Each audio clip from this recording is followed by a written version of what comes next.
Lisosomas. Integrantes: Madeleine Condori, Stephanie Delgado, Alfredo Castrillo y Yesenia Márquez.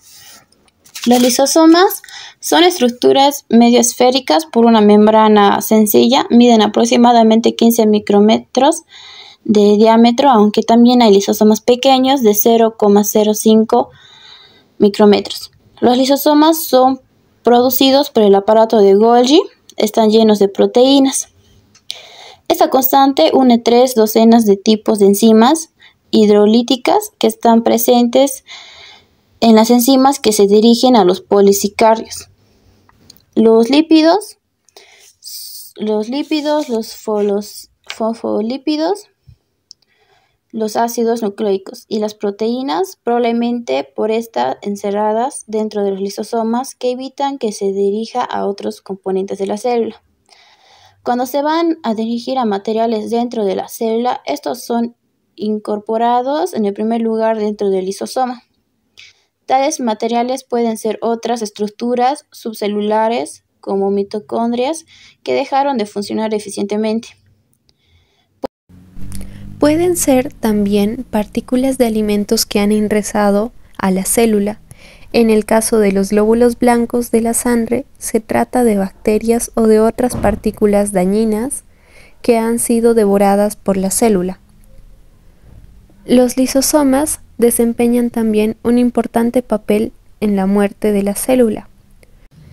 Cuando una célula se ha deteriorado o muere, los lisosomas contribuyen a su desintegración. De esta manera se despeja el área ocupada y una nueva célula sana puede reemplazar a la deteriorada. Ahora, se entiende que la muerte celular es una etapa necesaria en el ciclo vital de algunos organismos. Vamos a usar un ejemplo con renacuajos. A medida que un renacuajo se convierte en una rana, su cola es absorbida gradualmente. Las células de la cola, ricas en lisosomas, mueren y los productos de su desintegración son utilizados en el crecimiento de nuevas células en la rana, en el proceso de desarrollo. Los lisosomas se encuentran prácticamente en todas las clases de las células animales. Hasta ahora no existen evidencias contundentes sobre su existencia en las células vegetales. La autofagia proviene del griego comerse a sí mismo. Es un proceso en el que la célula ingiere su propio contenido, el cual requiere la liberación de material al citoplasmático hacia los lisosomas para su degradación. También podemos ver que es el principal mecanismo celular de degradación del contenido propio de la célula. Desde el punto de vista evolutivo, es un mecanismo conservador de supervivencia, en el que estado de carencia de nutrientes. La célula desnutrida sobrevive canibalizándose a sí mismo y reciclando y reutilizando el contenido digerido. La autofagia interviene en diversos estados fisiológicos y patológicos, como cáncer, enfermedades neurodegenerativas e infecciones. También se puede decir que la autofagia está regulado por un conjunto de genes denominados genes relacionados con la autofagia o también genes ATG. Veremos cómo se inducen tras establecer los mecanismos básicos de este proceso.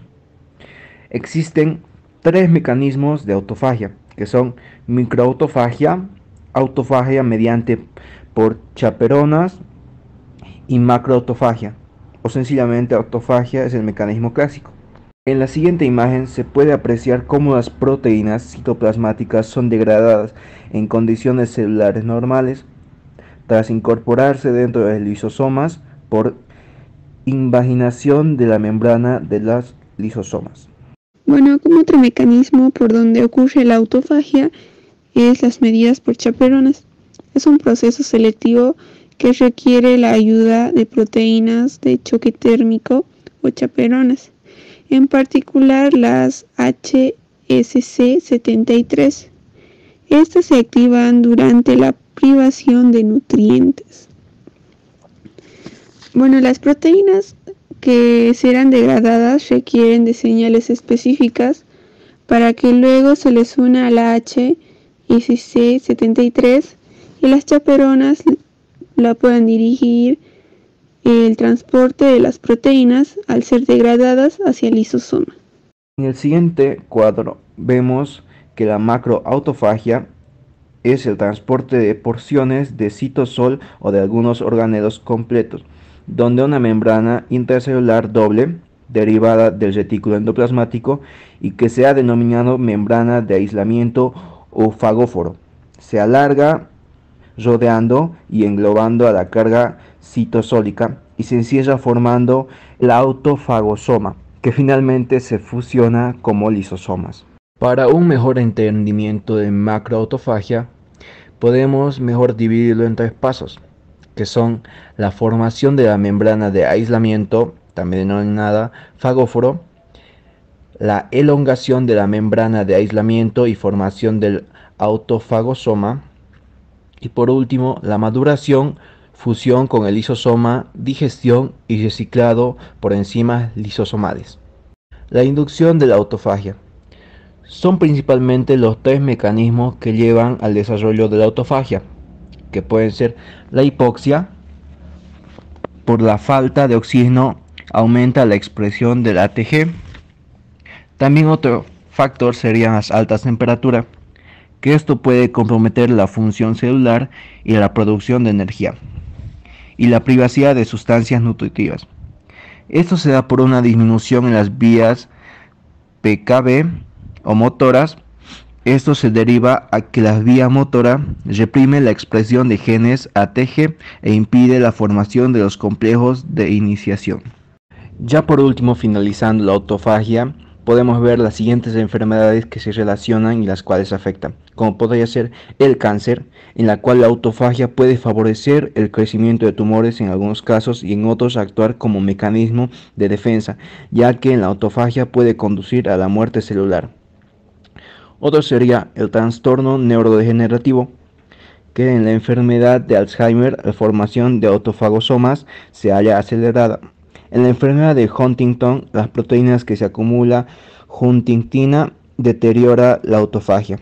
Y por último, la enfermedad infecciosa o enfermedades infecciosas, que son los patógenos que degradan por autofagia, como microbacterias, Shigella y VHS-1, alteraciones de autofagia que aumentan la susceptibilidad a padecer TBC.